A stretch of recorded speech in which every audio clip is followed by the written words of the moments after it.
Coming up next, folks, this is a real honor. We do have Steve Spill with us. And I was sitting down writing, like, what can I say? I was researching, Steve. Of course, we all know Steve Spill and Magicopolis and all that. But how do I put this together when you only got like 30 seconds to give somebody an introduction when they've been in Magic for 50 years? How do you summarize that? So I actually have an introduction. I don't like to read stuff, but I can't do better than this. So I'm going to read it to you. His noteworthy, eventful career has spanned 50 years. Steve has sparked audiences with surprise on theatrical, concert, casino, and nightclub stages. I think we all do that. He's the author of a number of highly reviewed books for magicians, including Assassin, including Magic is My Weed, another book called How to Make Love the Steve Spillway, and his memoir, I Lie for Money. Now, Steve for Magicopolis in Santa Monica, and that went on, I think, 30 years. And it was said, what does it say about it? It has been hailed as an unparalleled live art experience. So we are so honored to have Steve Spill with us. So, Steve, I'm going to turn it over to you, and you can take it from here. And I'm going to ask you some questions too, if you don't mind. Yeah, thanks for that. Good to be here, Matt, and thanks for that, for whipping the crowd into the frenzy with that introduction. That was that's what I do. I think that's that was right off my website. I'm not sure, but anyway, go ahead. I'm ready. Pick me. Pick me. You don't mind if I just quiz you a little bit, do you? Go ahead. Let's do it. So you've been in Magic a long time, and I was watching an interview with you and somebody, and you were talking about being a little kid, about 9 years old, and you said that you like hung out at the Magic Castle. You knew Di Vernon, you knew Charlie Miller, you knew Ed Marlowe. You actually stood in the back of the stage and watched Al Flosso perform, and I just can't imagine growing up with that kind of life. And I believe you said your dad was the manager of the Magic Castle. So I want to know if you could tell us a little bit about these great magicians, the influence they had on you, their different styles, and how that has influenced you. Like, what are you doing today because of all of this upbringing that you had with these great magicians? Well, from 1965 to the end of the 1970s, my father, Sandy Spillman, was the night manager at the Magic Castle. And because everybody loved my father, I had a lot of honorary uncles like Charlie Miller and Francis Carlisle and Senator Crandall and Albert Goshman and so on. And my favorite honorary uncle was Di Vernon. I used to visit with him 2 or 3 afternoons a week. And that's where I got my love for close-up card magic, and actually my name. My dad was Sandy Spillman, I was Steve Spillman, and to differentiate us, he gave me the nickname Spill. He said he dropped the man because I was a boy magician, and the nickname stuck and eventually became my legal name. I grew up not only with the card magic, but endlessly rehearsing the professor's version of the cups and balls and the linking rings and so on, which was a perfectly reasonable thing for me to do until it wasn't. I was about 18 when I woke up into a new world and became Houdini. I produced bouquets of marijuana. I did the multiplying hash pipes, kind of like the billiard balls. My mouth would get dry, what we used to call cotton mouth in those days. And I would take cotton out of my mouth, like the eggs from mouth. To quench my thirst, I would drink a pitcher of beer. I had a running gag where I snorted tablespoons of white powder. It was a spoon with a lump of plaster on it from my cake and hat trick. And at the finish, I had grabbed my nose and did the long pour salt. And that act made me a regular at all the Hollywood rock and roll nightclubs like the Whiskey A Go Go and the Roxy and the Gazaris and so on, where I'd open for all the hot Los Angeles bands of the day, like the Eagles and Van Halen and Cheap Trick and Neil Young and so on. And here's a tip. If you have the opportunity to work night after night in front of a bunch of drunks and stoners who are not paying attention, do it. That is, work through the pain and stand tall. It will only get easier. And I didn't really have the know that that would be my transition from close up to stand up.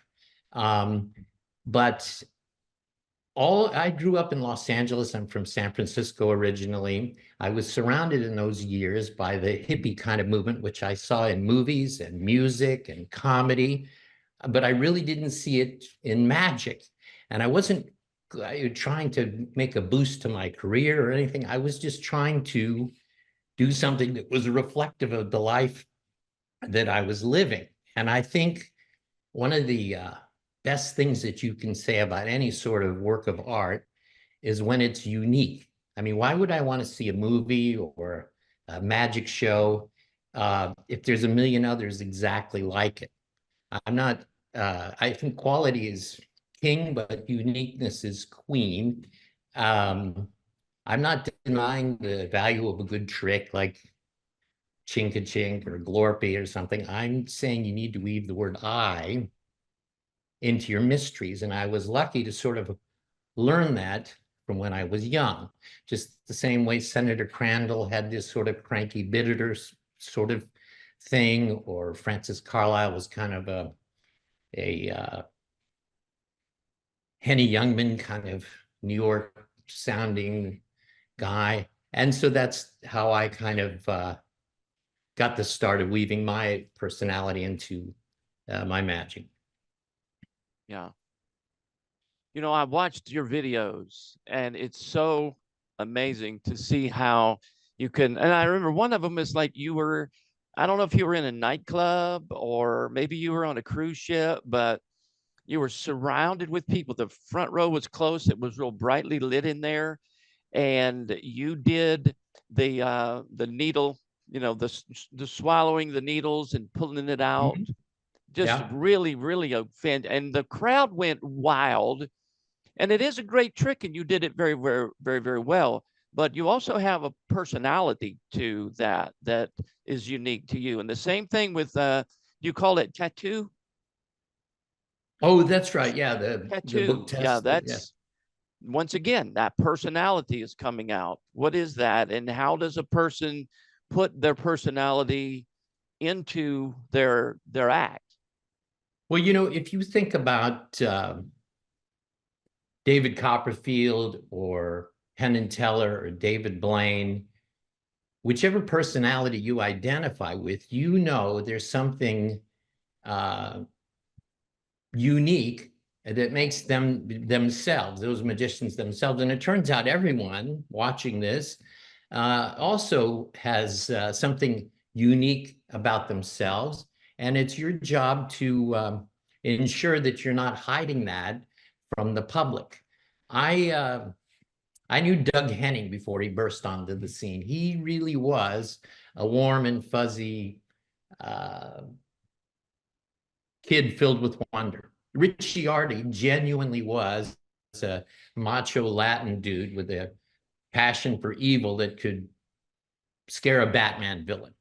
And I think the good start for anyone to figure out their brand or who they are is to see if there are a few words or a phrase that you can come up with that describes who you are. I could give you a little bit of an analogy. The ultimate driving machine describes BMW cars. Now that sounds victorious and a little intimidating. If David Copperfield were a car, that slogan might fit him. There's another car, I know you've heard of it, the Mini Cooper, that's attached to the phrase, "Let's motor." Now that sounds fun and inclusive. That sounds like a car named Mac King. I'm a wisecracking hippie. My car is a '69 VW Bug with a picture of a peace sign next to a hand with an extended middle finger. And even though I dropped the Houdini moniker a million years ago, and I'm no longer ripping bong loads or banging bongos, today I'm exactly who I was back then, plus everything in between, minus maybe a couple years in the 60s. Now, it's not always easy to bring the essence of who you are to the stage, but I'm here to help. And I think one of the first things is to prepare what's said on stage so it sounds the same way you speak to the one person on this planet that you feel most comfortable with, whether that's your twin, spouse, BFF, or pet hamster. If you normally don't use words like facetious and effusive and prefer words like doo-doo and caca, go with that. Get comfortable with the fact that you're not Tolstoy or Jamie Ian Swiss. Another thing which is really helpful is to take parts of the real you and exaggerate them. To do this, you need to get in touch with your head and heart. You need to write down all your likes and dislikes. What toys did you play with as a kid? Do you make pancakes for whoever asks? The sandals on other men make you want to puke? Yes. Get in the habit. I saw that in your eyes. Get in the habit of recording your random thoughts,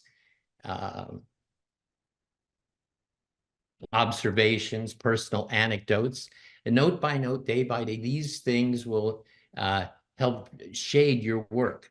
Another great exercise is to take parts of the real you, or take what I meant to say, a childhood relatable experience that you can exaggerate to present a trick. This is the good experiment.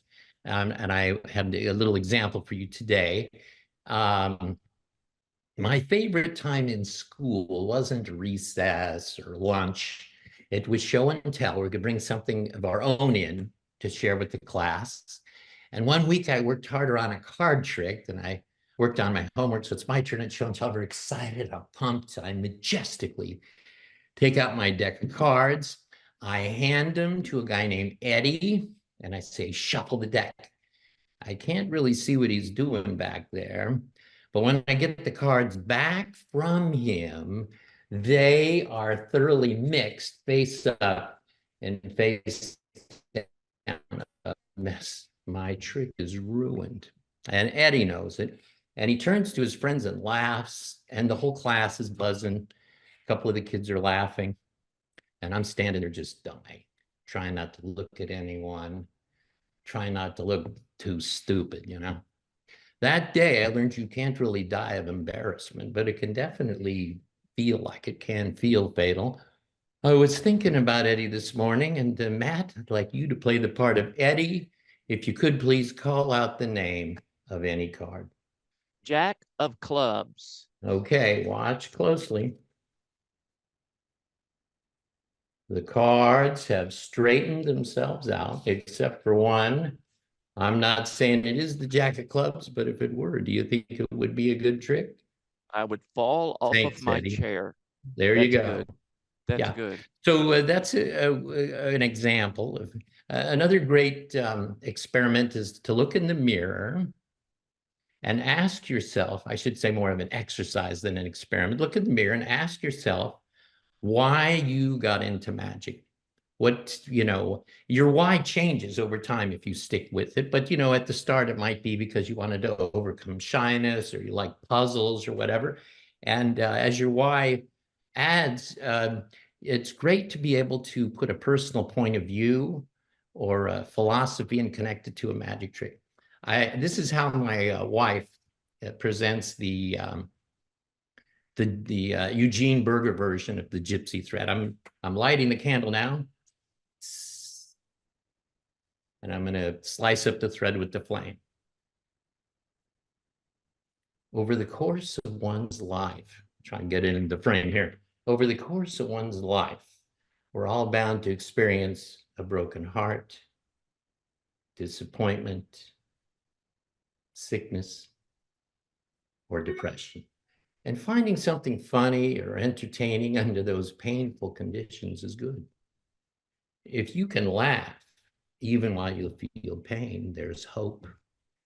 If you can rediscover laughter and forget your problems for a while, then you are on the road to being whole again.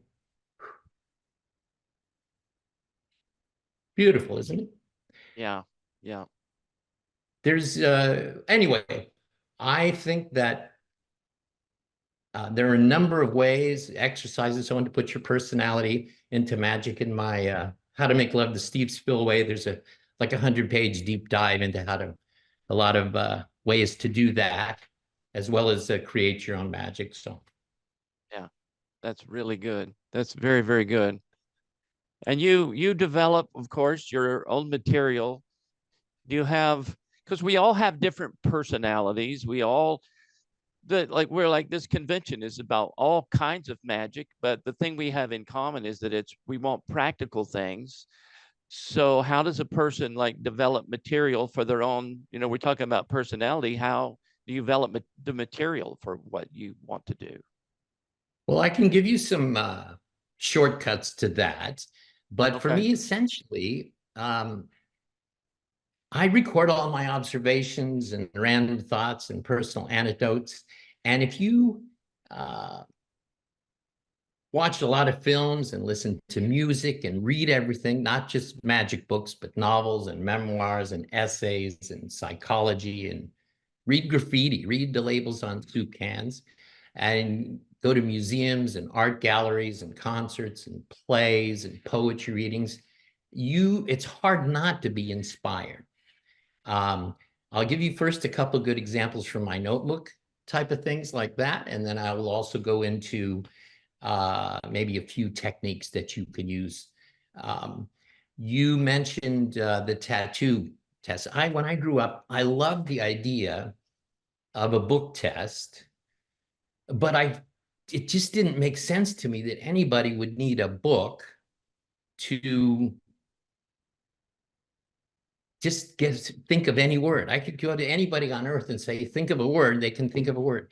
And then you say, okay, look at the left-hand page, go to the top paragraph, think of the longest word in the first sentence. Yeah, it's ridiculous to me. I know that people make a big success of, but I thought early on the idea of a picture or a photograph or a painting would be great. And in my early years of doing the rock and roll stuff, I had a big coffee table book that had photographs of rock stars in it. It had Elvis and Bob Dylan and Jimi Hendrix and all these guys. And it's concentrate. It's a skinny man. He's on stage. There's a big crowd. He's dancing wildly. He has big lips. It's Mick Jagger. And it also gave me nowadays contemporary audiences, they don't know the rock stars. About 7 or 8 years ago, I came up with the idea of doing the tattoos. I had our stage manager for a long time, Chuck Neshy, was in the day a tattoo artist who worked at this place in Venice called the House of Ink. And that's how I learned that they had books and so on filled with all different types of tattoos. And so that's how I came upon that.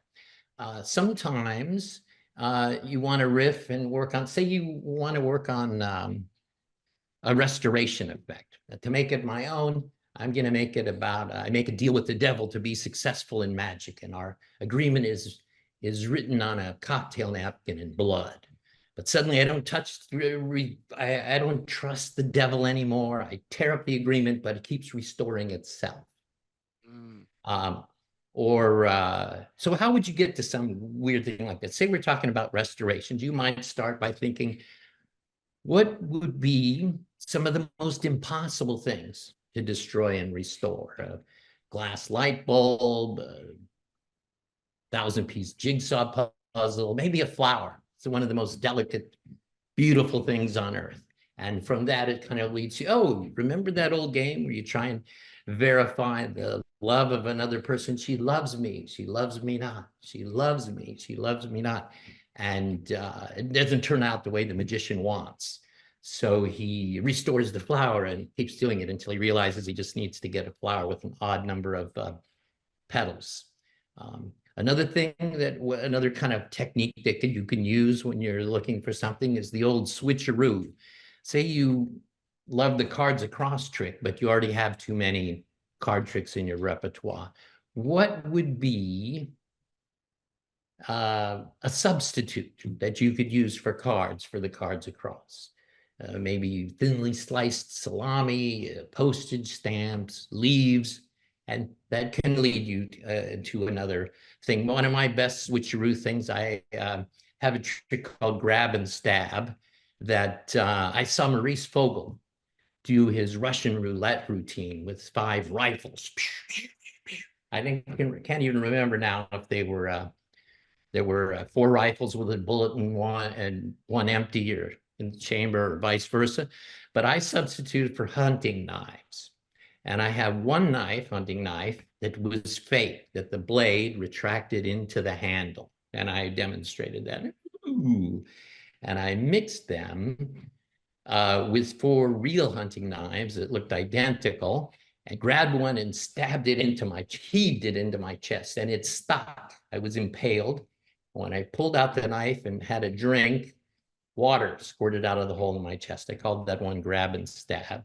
In fact, this was several years before all the hand stab fad came along. I might have even inspired that. Those are some of the ways that to come across a unique way. In my How to Make Love book, I have a lot of techniques for developing your personality and for developing new practical magic. That's a concise answer I can give for the moment. I probably could think of some other things, but maybe let's move to some other questions. Yeah, that's good. So if we know how to develop a personality, or bring our personality into it, we start learning how to develop material.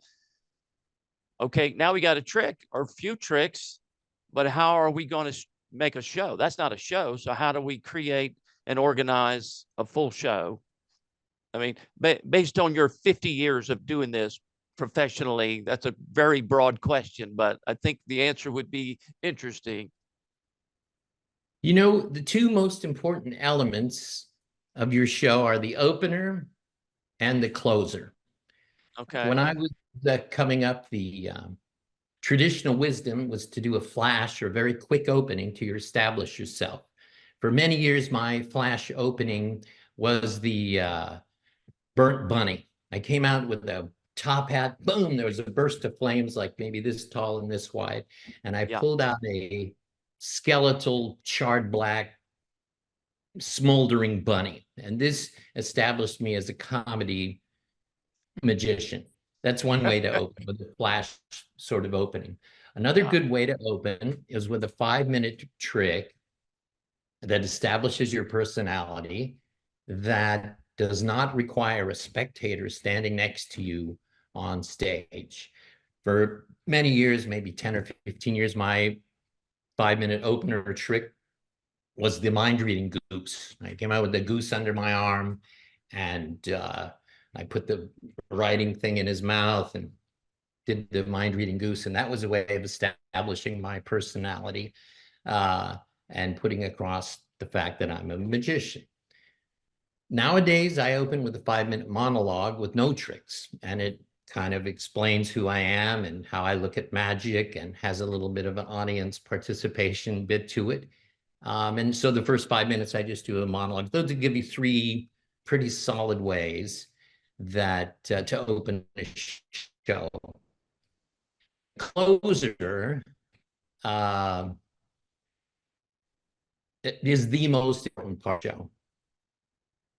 A really great show can be spoiled by a bad closer, and the opposite is true. If the show's not really going so well, it can be saved by a dynamic finish. It's kind of like this. If you go on vacation and you have okay, not that great a time, but the last 2 days of your holiday are fantastic, that's what you remember about your trip. And the closer is of like that.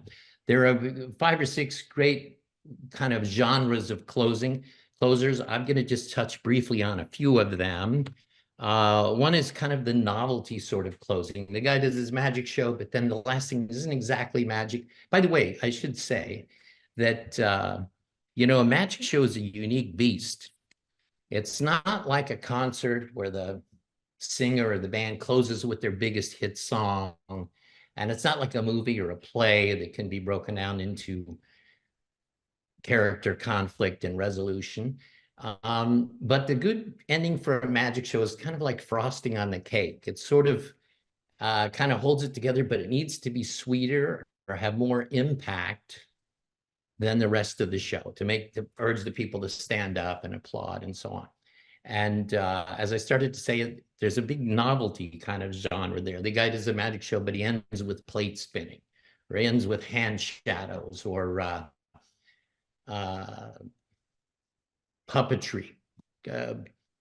Jay Marshall always closed with Lefty, the ventriloquist thing with his hand. Yeah.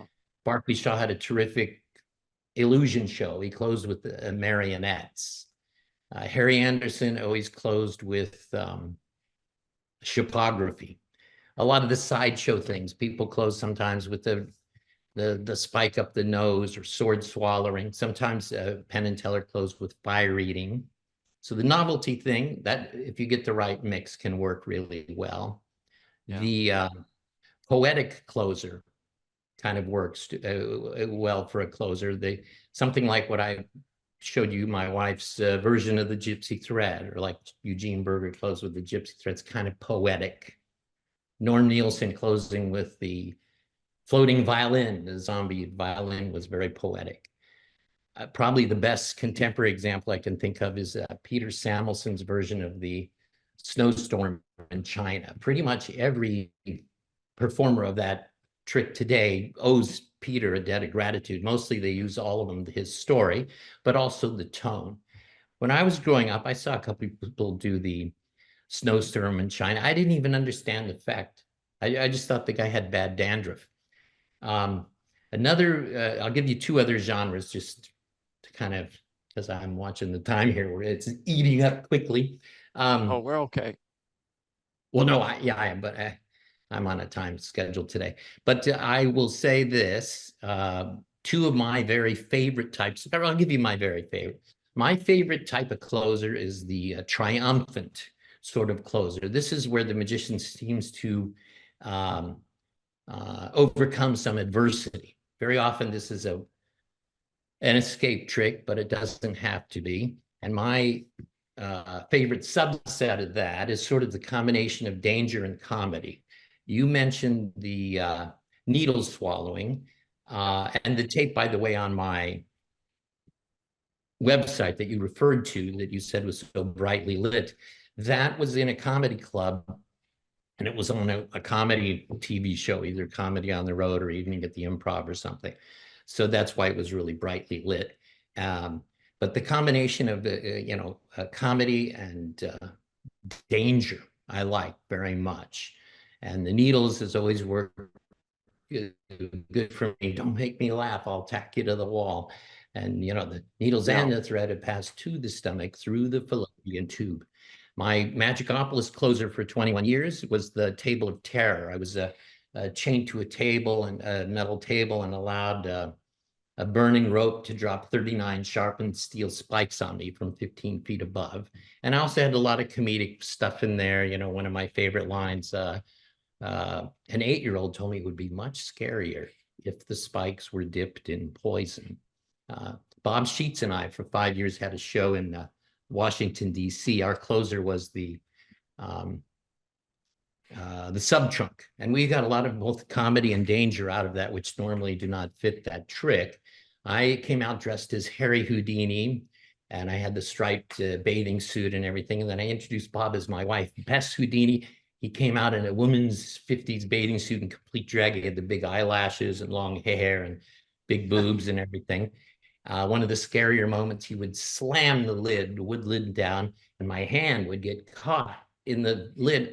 And people would scream, and he would pick it up, and I would show it was a rubber hand and start singing Macho, Macho Man. I've got to be a macho man. We did the show 80 to 85, about 2,500 performances. This is in Washington, D.C. And so those are some of the kind of triumphant sort of closers I like. Cerebral closers work very good too. I've closed with the Chess Knights tour. I have a original method and comedy routine in one of my books for that. I've closed other times in my career with other mentalism sort of things. And as I say, the closer is the most important part of your show. So. Yeah, absolutely. Absolutely. I love the comedy danger combination. I mean, I love the needle swallowing, and I didn't really think about it in my mind as comedy danger, but I see what you mean now.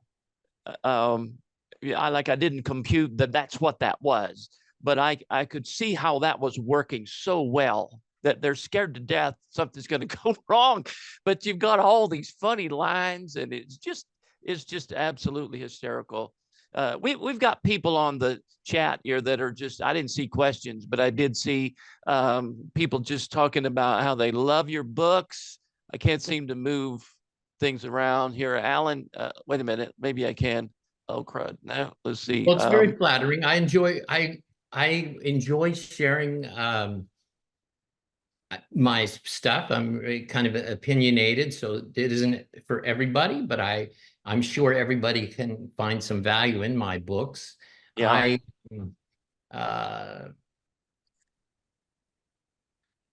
This is my most recent one.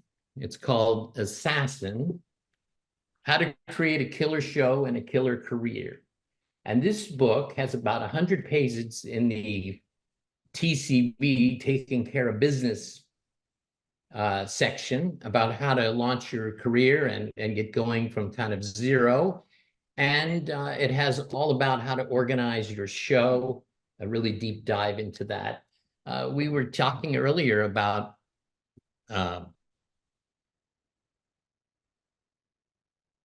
your personality and developing material. By the way, each of these books, like this Assassin, this also has the second half of the book, 12 scripted, audience-tested routines that I've done in my show. This is How to Make Love to Steve Spillway. This hardcover book, these are all hardcovers, by the way, is the first half of the book is about developing your material and a lot of the tricks of the trade of bringing your personality to your show. Lastly, and these are all going to be on special for your participants today, your attendees, this one is called Magic is My Weed. And the first half of this book is focused on techniques. In other words, how to do a great show for kids, how to do a great show for teenagers, how to do a great show for adults. And it has my OA system in here, which is a way of making the show look like a show as opposed to just a bunch of tricks pasted together. And the second half of the book has a lot of it's 12 scripted routines, audience tested. It has the mind reading goose in here. It has, by the way, the needles I mentioned to you is in this book that you pointed out. It also has in here the Himber free, the Himber ring routine without a Himber ring. This one has the grab and stab that I mentioned, and so on. My heart and soul are in all of these books. Normally they sell for $125 each. Today, as a practical magic special, and this is not on the website. And by the way, all the routines that we discussed are on the website, so you can see videos unedited of a lot of my material and some that we didn't discuss. But these books normally are $125 plus shipping and handling. Today till tomorrow only, like the next, say, midnight till Tuesday, if you PayPal me to info@stevespill.com, $99 per book. It's a $36 savings when you factor in the shipping and handling. And I'll shoot those out to you right away as a special. Also, you can write me I'm sorry. at info@stevespill.com. stevespill.com if you want to get on my mailing list for my newest stuff. And I'm sorry, I didn't mean to interject the commercial right there, but it just seemed like a good point. But go ahead. I have still No, time that's for a exactly question or two. what we need to do right there, because everybody's like, how do I get that? So you answered my question while I was asking it. So that's good. info@stevespill.com. Yeah, And if you PayPal me the 99 instead of the 125 plus shipping and handling you normally pay. And by the way, each of the books on my website, stevespill.com, there's a full description of every single chapter, all the tricks and so on. I'm sorry, go ahead. Didn't want to no, interrupt. that's what we need to know. And I'll just say to our attendees, you're looking at an absolute pro, somebody that could talk to us for days and not waste a word. And this guy's been there. He knows what works. He knows what doesn't. And you really can't invest your money any better than to study, exactly what he's teaching us today. And so we just appreciate you so much. We've got thank yous here, and I think people are really appreciative you've taken the time to come here and talk to us today. Really appreciate it. It's my pleasure. I really enjoy magic. I enjoy meeting magicians, and Yeah. Well, it was a real stretch for me to reach out to you because I figured you didn't know me, but you said yes, so I'm surprised, but I'm really glad that you were able to do it. well, you were a gracious host. I very much appreciated being with you today, and I enjoyed hearing from you. And I hope there are a few people watching that might have got a tip or two that might help them in their journey. Yeah. Oh, I believe me, it's more than that. All right. Thank you so much. Let's give Steve Spill some love, some thumbs up. We don't get to hear much applause here on Zoom, but thank you so much for being here. We really Pleasure. appreciate it. Thanks for having me again, and good luck to everyone. Thank you. Thank you so much.